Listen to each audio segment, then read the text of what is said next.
Let me show you how to take the battery off to charge. We can see we have a key here, and here we have another cabin here. In delivery we have a charger and an instruction manual inside.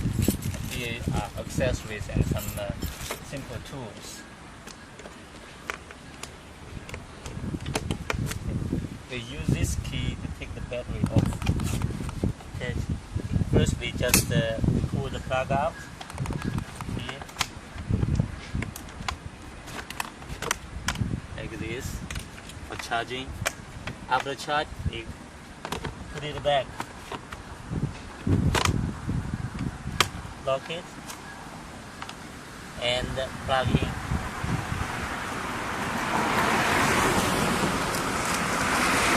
Very simple. And on EEC model, we have another key lock here. Also use the same key lock on the front fork.